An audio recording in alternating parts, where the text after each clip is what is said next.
తెలంగాణ ఉద్యమ సమయంలో రాష్ట్ర అస్తిత్వం, సంస్కృతి, సాంప్రదాయాలు, ప్రజల ఆకాంక్షలను ప్రతిబింబించేలా 20 రకాల ప్రతిపాదిత తెలంగాణ రాష్ట్ర చిహ్నాలను రూపొందించిన డాక్యుమెంట్ను ఉపాధ్యాయుడు, ఉద్యమకారుడు, యామరాజు రాష్ట్ర రవాణా మంత్రి పొన్నం ప్రభాకర్ కు అందజేశారు. సిద్దిపేట జిల్లా హుస్నాబాద్ పర్యటనలో ఉన్న మంత్రిని కలిసి తెలంగాణ ఉద్యమకారుడిగా తనకు తగిన గుర్తింపు కల్పించాలని విజ్ఞప్తి చేశారు. రాష్ట్ర ఏర్పాటు అనంతరం అప్పటి ప్రభుత్వానికి ఈ ప్రతిపాదనలు సమర్పించగా బతుకమ్మను రాష్ట్ర పండుగగా, తంగేడు పువ్వును రాష్ట్ర పుష్పంగా, జమ్మి చెట్టును రాష్ట్ర వృక్షంగా, సీతాఫలాన్ని రాష్ట్ర ఫలంగా, బొమ్మ చేపను రాష్ట్ర చేపగా అధికారికంగా ప్రకటించారని తెలిపారు.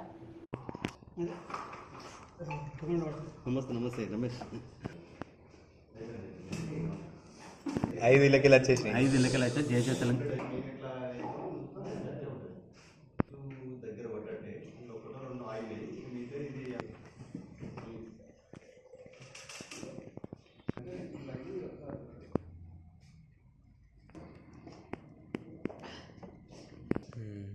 అయింది. ఇది కమలక్ష్మి సార్ కింది మనది కావాలి మిడిల్ ఈనాడు సెంటర్ ఉమ్మడి కర్నూలు జిల్లా.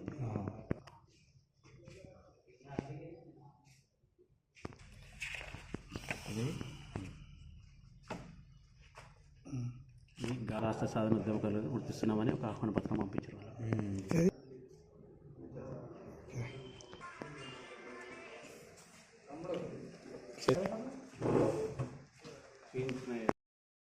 అవకాశంగా నాకు ఇచ్చినందుకు సందీప్ రెడ్డి సార్ నేటి వచ్చేసి గోదావరి కానీ తెలంగాణ రాష్ట్రం కోసం ఎన్నో ఉద్యమాలలో నేను ఇంపార్టెంట్ రోల్ ప్లే చేసిన విద్యార్థి నాయకుడిగా చాలా ఉద్యమాలు చేసినప్పటికీ తెలంగాణ రాజ్యాంగం ఒక బాధ, దుఃఖంతో అప్పుడు ప్రాణం కూడా లెక్క చేయకుండా ఇటీవల ప్రజాప్రభుత్వం కమిటీ వేయడం శుభపరిణంగా భావిస్తూ తెలంగాణ ఉద్యమంలో ఉపాధ్యాయునిగా వినూత్నంగా నేను పాల్గొనడం జరిగింది. ఆనాడు ఉద్యమ సభలో పుట్టినటువంటి మా బాబుకు శ్రీకాంతాచారి మరణిస్తే ఆ సమయంలో పుట్టిన మా బాబుకు శ్రీకాంతాచారి పేరును నామకరణం చేసి సమైక్యవాదులారా, తెలంగాణ ద్రోహులారా, ఒక శ్రీకాంతాచారి మరణిస్తే 100 మంది శ్రీకాంతాచారులు పుట్టుకొస్తారు ఖబర్దార్ అని ఉద్యమంలో పాల్గొనడం జరిగింది. అంతేకాకుండా రాష్ట్రం ఏర్పడేంత వరకు నల్ల రిబ్బన్తో ధరించి దాదాపు 1222 రోజులు నిరసన తెలియజేసి రాష్ట్ర ఏర్పాటు అనంతరం విరమణ చేయడం జరిగింది. అంతేకాకుండా తెలంగాణ రాష్ట్ర ప్రజల మనోభావాలకు అనుగుణంగా సంస్కృతి సాంప్రదాయాలను సూచించే విధంగా 20 రకాల చిహ్నాలను 2011 ఉద్యమ సమయంలోనే రూపొందించి ఆవిష్కరించడం జరిగింది. ఆనాడు ఉద్యమ సమయంలో ఆవిష్కరించినటువంటి చిహ్నాలలో పుష్పం తంగేడు, ఫలం సీతాఫలం, చెట్టు జమ్మి చెట్టు, చేప బొమ్మ చేప, పండుగ బతుకమ్మ లాంటి చిహ్నాలు ఆనాటి ప్రభుత్వం గుర్తించినప్పటికీ రూపకర్తగా నాకు ఎలాంటి గుర్తింపు గౌరవం దక్కలేదు.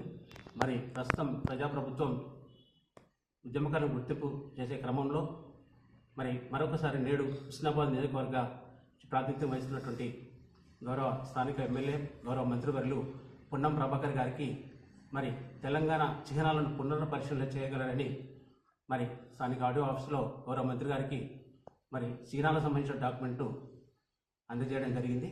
మరి వారు ఆ చిహ్నాలకు సంబంధించినటువంటి వివరాలను పరిశీలించి మరి దానికి సంబంధించినటువంటి చర్యలు తీసుకోవడం సానుకూలంగా స్పందించారు.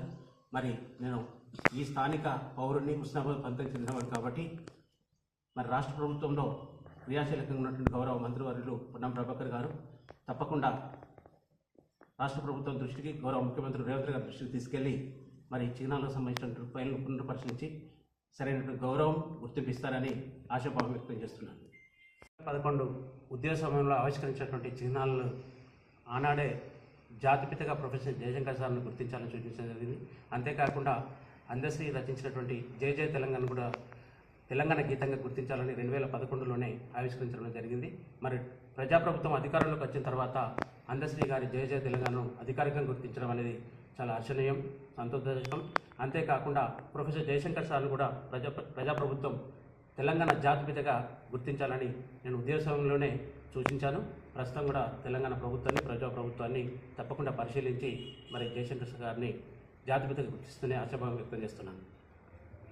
పేరు యామరాజు, కట్కూరి వాసవిని. ప్రస్తుతం నేను సిద్దిపేట జిల్లా పాలముక్కల హై స్కూల్లో హిందీ ఉపాధ్యాయునిగా విధులు నిర్వహిస్తున్నాను.